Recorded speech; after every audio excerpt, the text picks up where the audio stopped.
Neste episódio do podcast Panorama de Negócios, vamos conhecer sobre o mercado de antecipação de recebíveis e soluções de crédito para pequenas e médias empresas e como isso funciona, principalmente num momento desafiador sob o ponto de vista político e econômico, não só no Brasil como no mundo.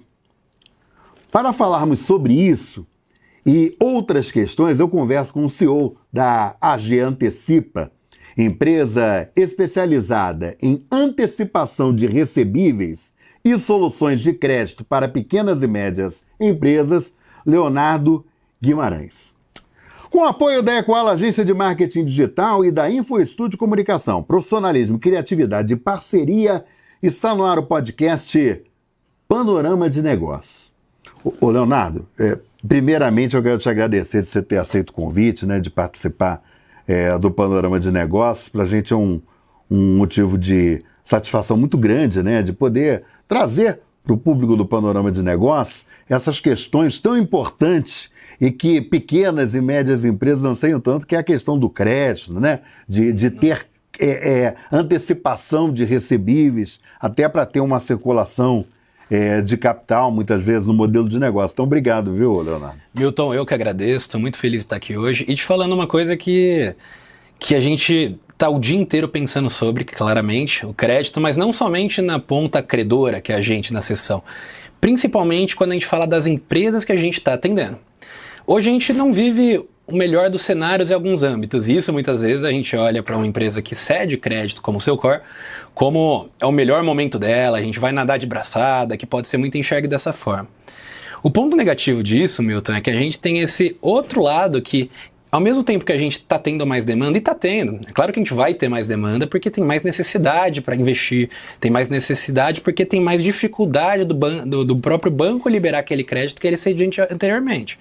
Quando a gente está falando de outros pontos, o aumento da taxa de juros hoje, que traz todo esse ponto, o cenário que a gente vive no Brasil, está apertando as empresas que são nossos clientes também. Então, ao mesmo tempo que a gente está gerando demanda, a gente está tendo pessoas que precisam de crédito, os nossos clientes, os clientes que a gente diariamente está conversando, estão tendo mais dificuldades, porque muitos deles têm dinheiro de terceiro dentro que está indexado a Selic, ou seja, o custo do capital na folha, lá, quando a gente pensa na contabilidade dele, vai estar comendo todo mês muito mais. Isso aí. Falando do Selic a 2%, a gente está 2% ao ano, é uma coisa, 14% ao ano, mais alguma coisinha que geralmente o investidor vai ter, CDI mais 3, CDI mais 4 ali, isso vai dificultar muito ali no dia a dia. Um outro ponto que dificulta é que os próprios clientes dos nossos clientes acabam tendo dificuldade também. Então eles compram menos. Eles comprando menos, eles apertam os nossos clientes também. Então a gente está falando de aumentar a despesa numa ponta do custo capital, e a gente está falando de diminuição de receita na hora de vender. Então sim, é um momento em que a gente, na Antecipa, a gente preza muito também, é claro, para entender esse momento, entender como que está sendo a oferta do banco, outros tipos de financeiras, outros tipos de empresas que cedem crédito, mas também entender o equilíbrio para a gente conseguir encontrar um ponto ideal do que o nosso cliente vai estar capaz de realizar com o nosso crédito. E aí sim a gente tem um relacionamento saudável, que eu acredito que é o core de qualquer empresa para um crescimento. Ô Leonardo, é uma questão interessante, porque você veja bem, vocês anunciaram recentemente um rebranding estratégico, né, que seria o segundo em aproximadamente 3 anos. Isso. Né? E essa mudança, né, ela marca uma nova fase de crescimento e posicionamento no mercado, com uma projeção ousada de aumento, de crescimento, da ordem de 60%, no volume de operações para 2025. Para você que está acompanhando, né, o que significa o rebranding?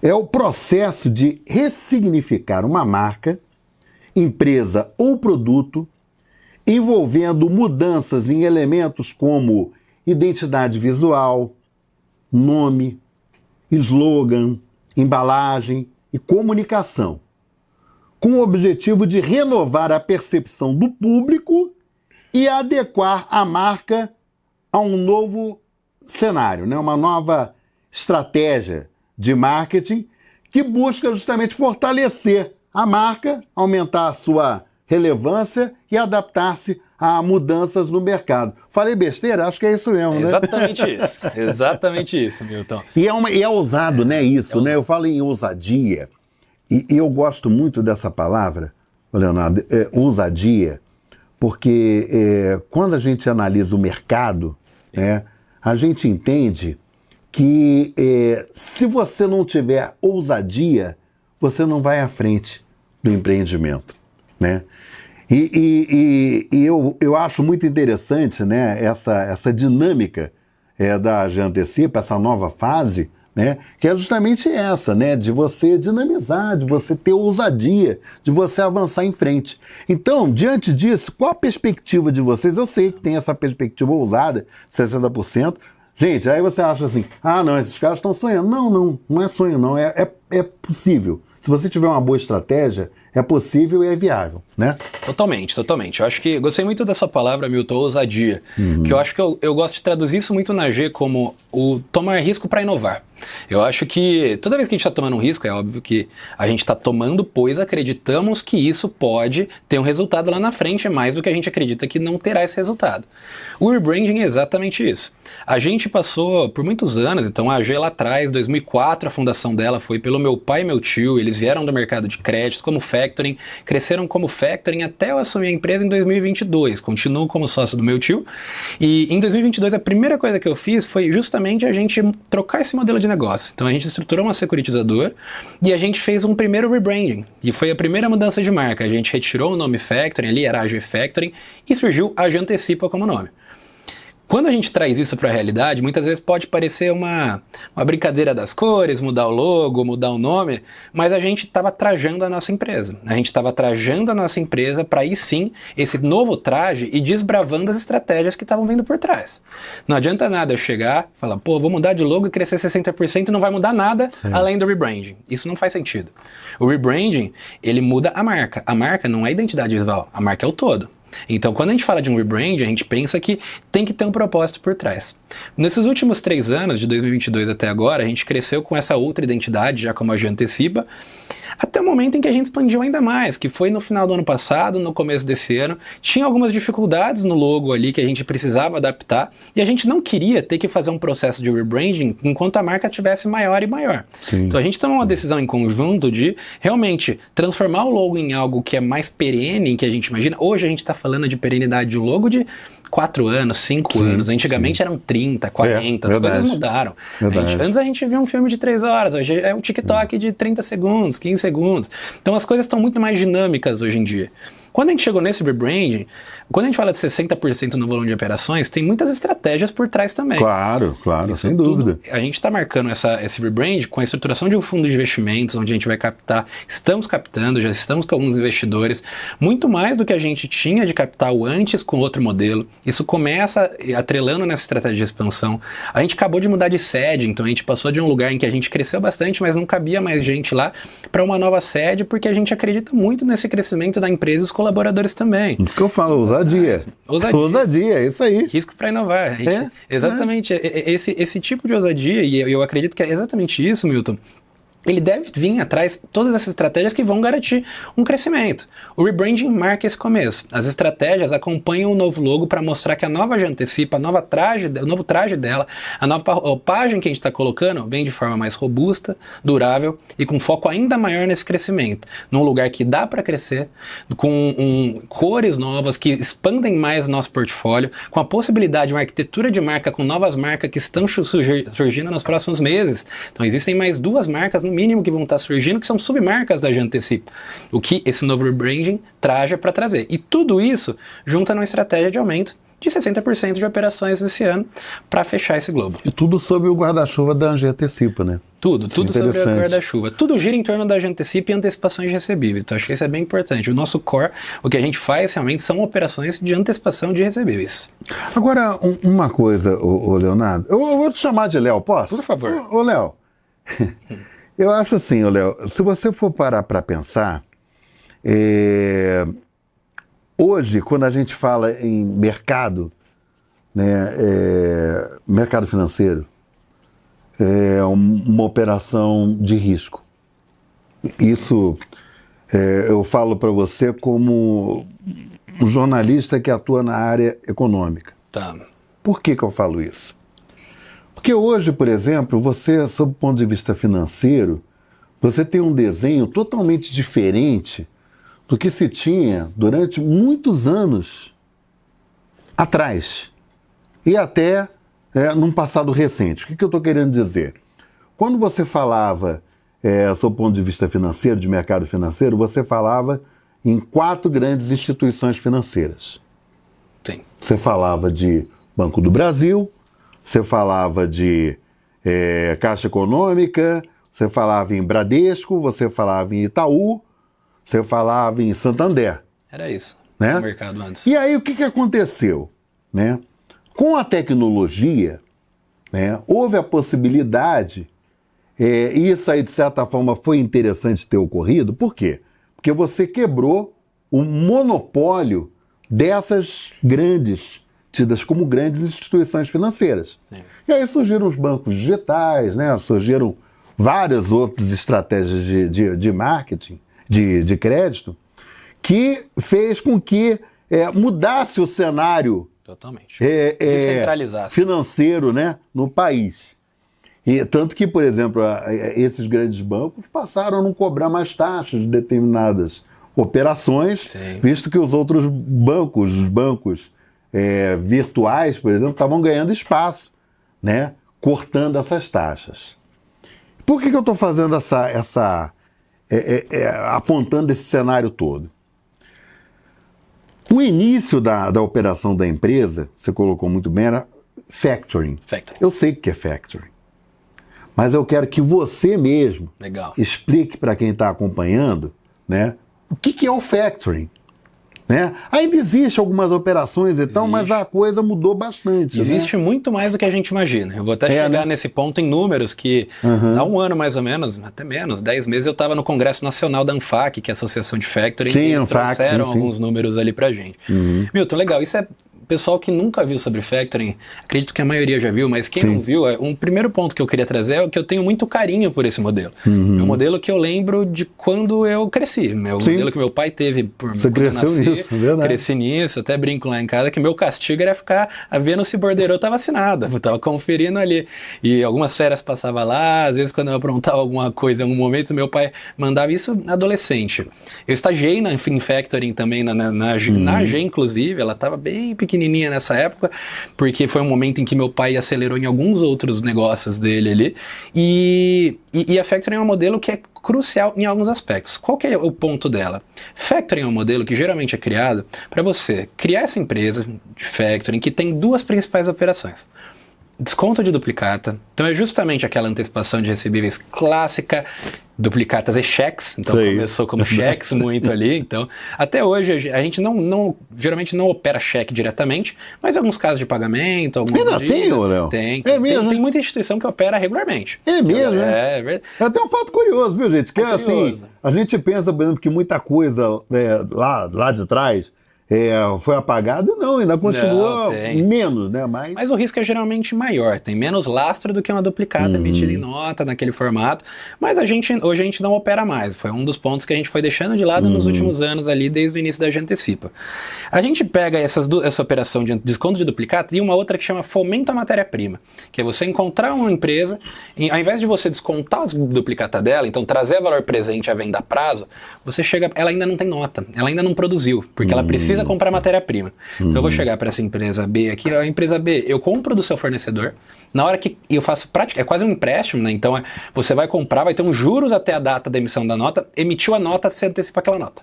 Então é um desconto um pouquinho antes. A gente poderia fazer isso em muitos casos que tem um desencaixe ainda maior, que a pessoa precisa comprar matéria-prima para depois produzir, né? Então são casos específicos.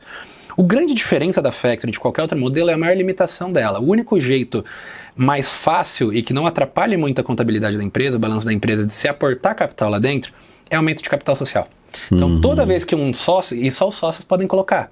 Sim. O que isso significa? A gente tem uma empresa de uma pessoa, a gente vê muito médico que fundou factoring, Sim. ex-bancário tinha muito, o cara que era dono de empresa e ele montava uma factoring na lateral para fomentar a própria empresa, isso era muito comum, porque ele tinha 1 milhão, 2 milhões, colocava na factory capital social e gerava naquele dinheiro ali numa taxa alta, era o comum dele, uma coisa local, empresas pequenas e tudo. Quando eu entrei na Jantecipa, junto ao meu tio, a gente começou um planejamento, começou a trazer cliente, começou a expandir, a gente percebeu que a gente precisava de capital de terceiros. E para fazer isso, era ou a gente emprestava para a própria empresa, então era um mútuo dentro, isso é uma coisa super difícil de se controlar contabilmente, ou a gente pensava um modelo que traria isso. E hoje a gente tem um modelo que chama securitizadora. A securitizadora, ela nasceu, na verdade, para o imobiliário, então ela securitiza aquele habite lá na frente. Então você entrou com um SPE, investidor, incorporadora, o investidor colocou dinheiro, 4 anos para finalizar uma obra ali, o investidor fala, eu desagio aquilo, traz a valor presente para mim, eu fico com o dinheiro agora e vai embora. Como que faz isso? Uma securitizadora imobiliária pega todos aqueles recebíveis imobiliários e ela compacta tudo num CRA, o CRA, que a gente vê isso muito como em plataforma, se entrar no banco vai ter ali, empacotou no CRA, distribui isso como uma dívida. A minha securitizadora hoje, a Jantecipa, quando a gente fala, ela é diferente de uma imobiliária, ela é uma securitizadora de crédito empresarial. Qual que é a diferença? É o mesmo recebível de habites, aquilo que receberia lá na frente, pra gente é a venda a prazo. Então fica muito próximo daquela parcela que da factoring tinha. Quando a gente está falando de capital de terceiros, o que a gente faz? Ao invés de impactar num CRA, num CRA, a gente compacta em debentures. Então a gente tem 56 classes de debentures com remunerações diferentes, depende um pouco do risco ali também hoje em dia. Essas classes de debentures são lastreadas nos recebíveis. Então numa ponta a gente está antecipando esses recebíveis imobiliários, não, desculpa, de crédito empresarial, vendas mesmo, estou falando de boleto, estou falando de realmente um serviço prestado, um contrato, algo mais voltado para isso. E numa outra ponta a gente está captando dinheiro através da debênture e gerando valor através das operações ali. E vira um ciclo. Isso foi uma das passagens ali da Jantecipa em que a gente saiu de um modelo muito mais limitado e entrou num modelo que permitiu essa expansão que a gente está tendo hoje em dia. E hoje a gente opera 100% securitizador, então a gente não tem mais... Por isso que justifica os 60% para 2025. Exatamente. São essas operações, né? São vários desses gatilhos, Milton, exatamente. Agora, o que acontece, por exemplo? Tem gente que está acompanhando, né, o panorama de negócio nesse momento e acha muito interessante sobre o ponto de vista do crédito. Tá?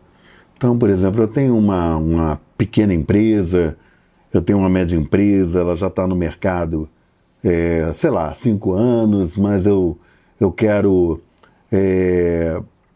prospectar mais ainda essa empresa, né? Que ela cresça mais ainda.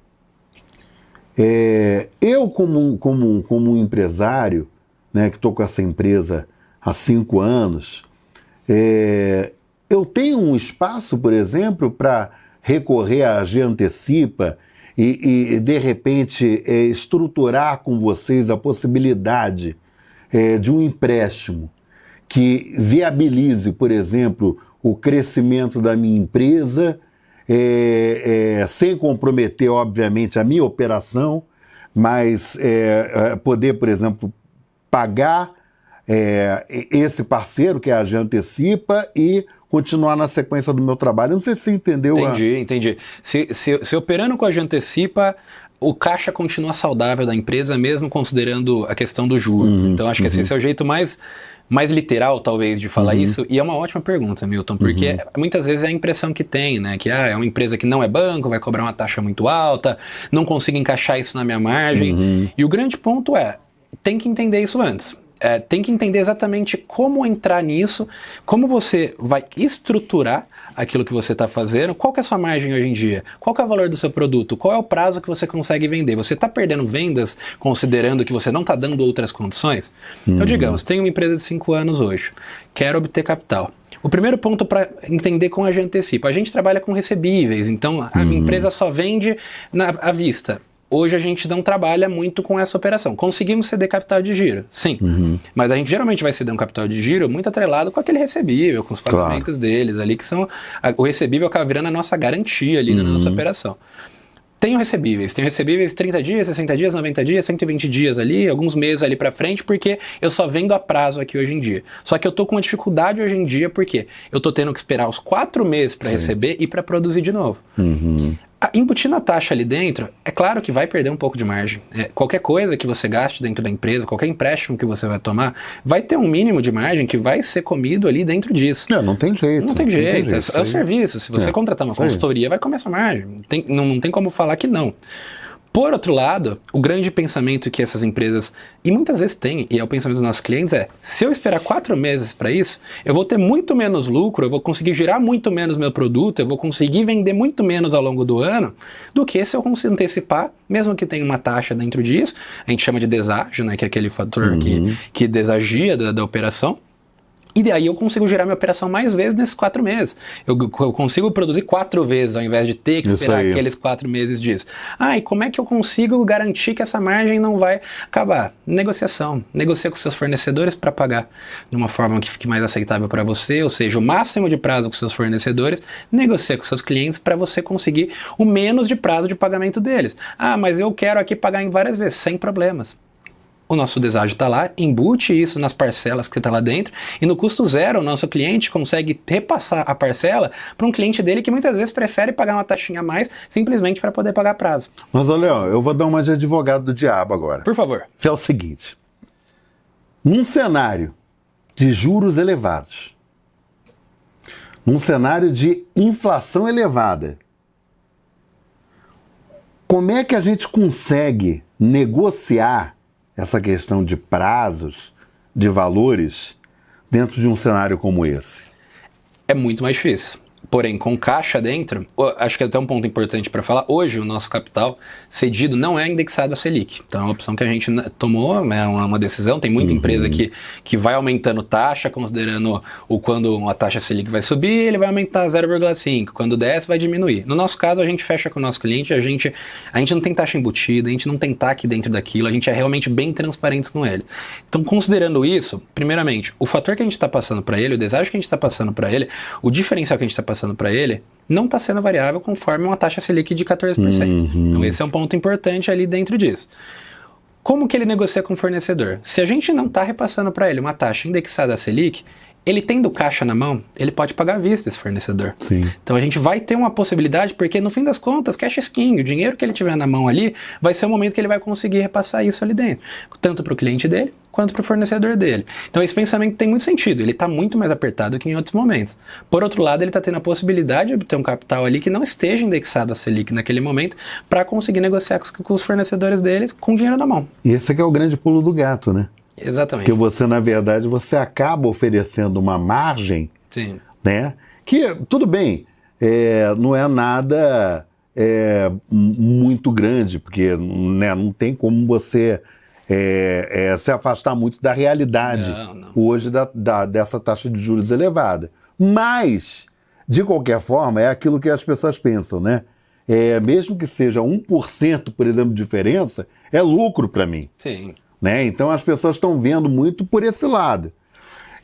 Hoje, por exemplo, já há algum tempo, por exemplo, que algumas entidades, como o CIESP, por exemplo, que é o Centro das Indústrias do Estado de São Paulo, o CIESP, né? Centro das Indústrias do Estado de São Paulo, que eles fazem rodadas de negócios, e normalmente nas rodadas de negócios eles contam, por exemplo, com alguns bancos. Tá. Por que disso? Porque muita empresa, por exemplo, não tem acesso a crédito, então, e não tem acesso, por exemplo, a bancos. Então, eles fazem esses eventos normalmente com o objetivo de facilitar, né, tendo uma entidade à frente, facilitar o trâmite desse crédito. Mas, de qualquer forma, o que acontece? Muitas dessas pequenas e médias empresas não têm acesso, por exemplo, a essas entidades. Sim. Exatamente. Né? Então, aí como é que fica? Entendeu? Quer dizer, eu estou vendo o Milton conversando com o Léo e está se falando sobre essa questão de antecipação de recebíveis. Sim. Eu estou falando sobre crédito. Mas como é que eu chego na AG Antecipa? É isso que eu quero que você explique para quem está acompanhando. Como é que eu faço? O cara está falando aí, legal. Mas e aí, como é que eu faço? eu consigo chegar nele ou isso daí é difícil? Legal. Como acontece com os grandes bancos? Legal. Milton, na verdade, acho que até trazendo um pouco para o contexto do mercado financeiro, a gente considera o nosso mercado um meio que é o fomento mercantil, que é o meio das factorings, das securitizadoras, dos fundos de investimentos em direito creditórios, FDICs, que é esse que a gente está estruturando, e das ESCs, que são empresas simples de crédito, que é um modelo que ainda não decolou tanto no Brasil, mas ele é uma instituição financeira ali. Factoring, securitizador e FDIC não são instituições financeiras. Esse é o mercado de fomento. Qual que é o ponto do mercado de fomento? O mercado de fomento, ele nasceu principalmente, a maior batalha do nosso mercado é para fomentar aquelas que o banco não fomenta. É para trazer uma oportunidade de crédito, uma oportunidade de cessão para aquelas empresas que o banco, muitas vezes, não vai passar do primeiro robozinho dele no score, no rating. A gente não trabalha com empresas que estão 100% tudo ok. Não faz sentido nem pra gente, nem pra eles. Eles vão ter uma taxa lá muito menor do que a nossa no banco, porque o banco muitas vezes nem vai ver, vai passar num robozinho para ele, vai colocar, ele vai ter isso. Só que entra um protestinho ali, tem um probleminha tributário para resolver, uma questão trabalhista, duas questões trabalhistas, a pessoa já começa a ter um pouco mais de dificuldade, o rating dele no banco, que é a forma que o banco coloca ali a nota dele, começa a cair. E quando esse cliente chega pra gente, e isso já foi uma campanha nossa, a gente falava que a gente analisa com o coração, porque a gente analisa todos. A gente passa, é claro que a gente atende a uma segmentação, né? Hoje, infelizmente, não conseguimos atender todos. O intuito cada vez mais é abrir mais esse leque, mas hoje a gente atende estado de São Paulo somente, empresas B2B, né? Então que só vendem para outras empresas e que faturam acima de 300 mil por mês hoje. Então, de 300 mil para cima ali, mensais, a gente já está atendendo. O grande ponto que ela entrando na empresa, os nossos analistas vão estar preparados para tentar realmente entender não se tem alguma coisa, mas tendo alguma coisa, qual é a forma de entender aquilo que teve, porque essa é a realidade das pequenas e médias empresas no Brasil. Não adianta eu vir aqui falar com você, Milton, falar com todo mundo aqui, falar, nós somos uma empresa que atendemos pequenas e médias, mas não pode ter restrição, não pode ter protesto, não pode ter tributário, não pode ter trabalhista. Isso não pode acontecer, porque a gente entende exatamente que esse é o cenário. Então, nosso intuito é justamente a gente conseguir trazer uma forma de atender eles, trazendo segurança para a gente, mas também para eles, cedendo um crédito saudável. Algo que realmente vai garantir que eles continuem. Pra gente, o nosso maior interesse de todos é fazer o nosso cliente vender mais. E não fazer ele vender mais, porque eu sempre falo isso, eu não quero o cara que tá enforcado, que não tem mais. Isso pra gente não funciona, porque esse cara vai se decepcionar com a gente vai se decepcionar com ele. Verdade, não funciona assim. Não vai ser bom pra ninguém. Não vai ser bom pra ninguém. Não vai ser bom pra ninguém. A gente é empresa de crédito, temos áreas de cobrança, temos jurídicos, não é um momento legal de se pensar. A gente quer o cara que precisa ter um fluxo de caixa mais otimizado. A gente quer o cara, que um exemplo que eu trago muito é a confecção, que ele tem que comprar o tecido, tem que pagar o pessoal antes para costurar, para trazer, tem que estampar, tem que pintar a cor da camisa, tem que empacotar, tem que colocar no saco, tem que ir lá vender para a loja vender e recebeu. A gente está falando de 90 dias, 120 dias. Se essa pessoa não tiver um parceiro que vai conseguir trazer valor presente, a gente está falando de 4 produções anuais. Então ela vai ter sempre essa trava de capital de giro. No fim das contas, a antecipação de recebíveis, ela resolve a dor de capital de giro. E esse é o principal intuito dentro disso. Olha, eu vou falar uma coisa pra você. Eu acho que tem tanta coisa pra gente conversar, rapaz, que eu acho que eu vou fazer um convite pra você voltar outra vez aqui no podcast, porque é interessante esse mercado, gente, e interessante e fascinante. Né? E principalmente no momento atual que a gente vive, né, que você tem uma reforma tributária que foi aprovada.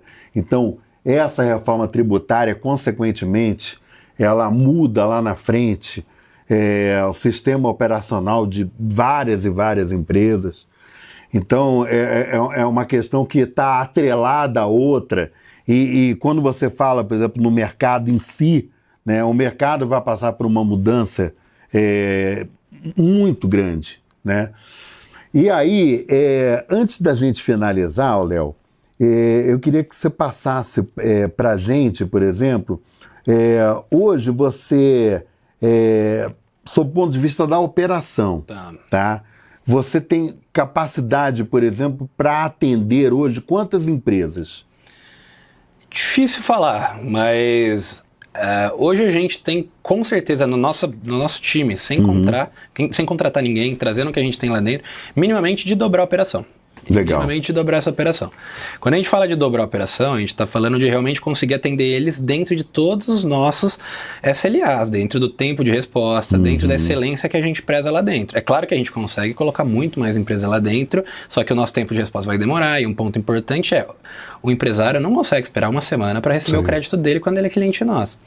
Mas a grande ideia, Milton, é justamente a gente conseguir ir crescendo dentro da estrutura que a gente tem, mas sempre focando nas estratégias que vão trazer esse crescimento saudável. Não adianta nada a gente encher uma empresa lá dentro e quando a gente abre o Instagram, a gente tem o pessoal reclamando de que a gente vendeu uma coisa, que a gente falou uma coisa e no fim não realizou. Então nosso plano realmente para esses próximos anos, eu espero que realmente nesses próximos meses ainda mais intenso, é estar otimizando a experiência dentro dos nossos clientes, dentro da equipe que a gente está hoje em dia e está crescendo lá dentro. Léo, quero te agradecer demais por você ter aceito o convite, né, de participar do podcast.